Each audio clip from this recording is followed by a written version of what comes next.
I'm going to talk about a failure of intuition that many of us suffer from. It's really a failure to detect a certain kind of danger. I'm going to describe a scenario that I think is both terrifying and likely to occur. And that's not a good combination, as it turns out. And yet, rather than be scared, most of you will feel that what I'm talking about is kind of cool. I'm going to describe how the gains we make in artificial intelligence could ultimately destroy us. And in fact, I think it's very difficult to see how they won't destroy us or inspire us to destroy ourselves. And yet, if you're anything like me, you'll find that it's fun to think about these things. And that response is part of the problem. Okay, that response should worry you.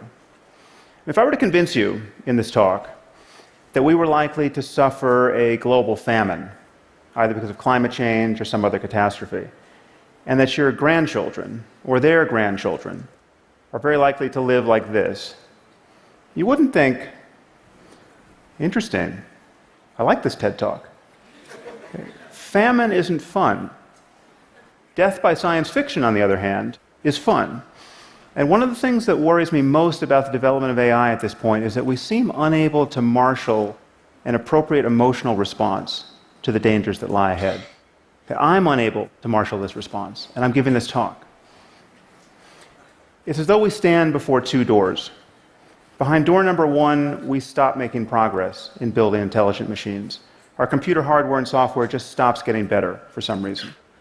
Now take a moment to consider why this might happen. I mean, given how valuable intelligence and automation are, we will continue to improve our technology if we are at all able to. What could stop us from doing this? A full-scale nuclear war? A global pandemic? An asteroid impact? Justin Bieber becoming president of the United States?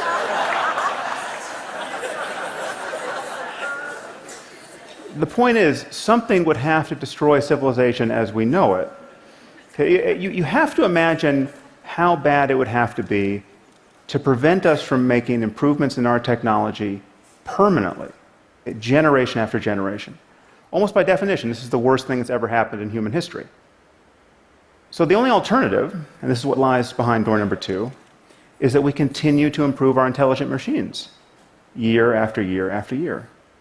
And at a certain point, we will build machines that are smarter than we are. And once we have machines that are smarter than we are, they will begin to improve themselves. And then we risk what the mathematician I.J. Good called an intelligence explosion, that the process could get away from us.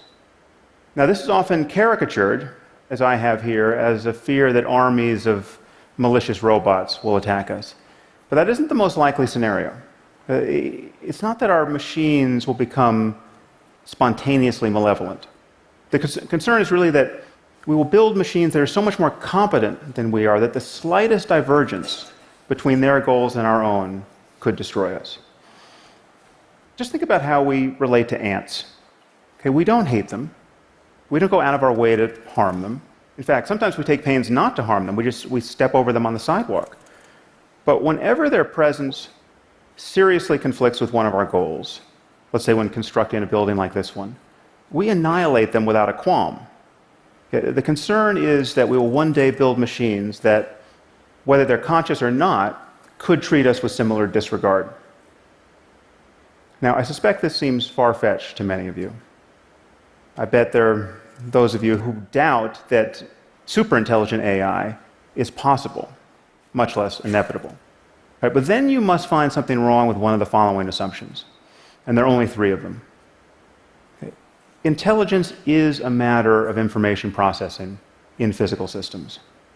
Okay, actually, this is a little bit more than an assumption. But we have already built narrow intelligence into our machines, and many of these machines perform at a level of superhuman intelligence already. And we know that mere matter can give rise to what is called general intelligence, an ability to think flexibly across multiple domains, because our brains have managed it, right? I mean, there's just atoms in here. And as long as we continue to build systems of atoms that display more and more intelligent behavior, we will eventually, unless we are interrupted, we will eventually build general intelligence into our machines. It's crucial to realize that the rate of progress doesn't matter. Any progress is enough to get us into the end zone. We don't need Moore's law to continue. We don't need exponential progress. We just need to keep going. The second assumption is that we will keep going. We will continue to improve our intelligent machines. And given the value of intelligence, intelligence is either the source of everything we value, or we need it to safeguard everything we value. It is our most valuable resource. So we want to do this. I mean, we have problems that we desperately need to solve.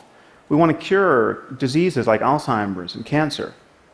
We want to understand economic systems. We want to improve our climate science. So we will do this if we can. The train is already out of the station, and there's no brake to pull. Finally, we don't stand on a peak of intelligence, or anywhere near it, likely. And this really is the crucial insight. This is what makes our situation so precarious. And this is what makes our intuitions about risk so unreliable. Now just consider the smartest person who has ever lived. On almost everyone's short list here is John von Neumann. I mean, the impression that von Neumann made on the people around him, and this included the greatest mathematicians and physicists of his time, is fairly well documented. I mean, if only half the stories about him are half true, there's no question he's one of the smartest people who's ever lived. So consider the spectrum of intelligence. Okay, we have John von Neumann, and then we have you and me, and then we have a chicken. Sorry, a chicken. There's no reason for me to make this talk more depressing than it needs to be. It seems overwhelmingly likely, however, that the spectrum of intelligence extends much further than we currently conceive. And if we build machines that are more intelligent than we are, they will very likely explore this spectrum in ways that we can't imagine and exceed us in ways that we can't imagine. And it's important to recognize that this is true by virtue of speed alone. Right? So imagine we just built a super intelligent AI, right, that was no smarter than your average team of researchers at Stanford or at MIT. Well, electronic circuits function about 1 million times faster than biochemical ones. Okay, so this machine should think about 1 million times faster than the minds that built it. So you set it running for a week, and it will perform 20,000 years of human-level intellectual work, week after week after week. How could we even understand, much less constrain, a mind making this sort of progress? The other thing that's worrying, frankly, is that imagine the best-case scenario. So imagine we hit upon a design of superintelligent AI that has no safety concerns. We have the perfect design the first time around. It's as though we've been handed an oracle that behaves exactly as intended. Well, this machine would be the perfect labor-saving device. It can design the machine, that can build the machine, that can do any physical work, powered by sunlight, more or less for the cost of raw materials. Okay, so we're talking about the end of human drudgery. We're also talking about the end of most intellectual work. So what would apes like ourselves do in this circumstance? Well, we'd be free to play frisbee and give each other massages. You know, add some LSD and some questionable wardrobe choices, and the whole world could be like Burning Man. Now, that might sound pretty good, but ask yourself, what would happen under our current economic and political order? Okay, it seems likely that we would witness a level of wealth inequality and unemployment that we have never seen before, absent a willingness to immediately put this new wealth to the service of all humanity.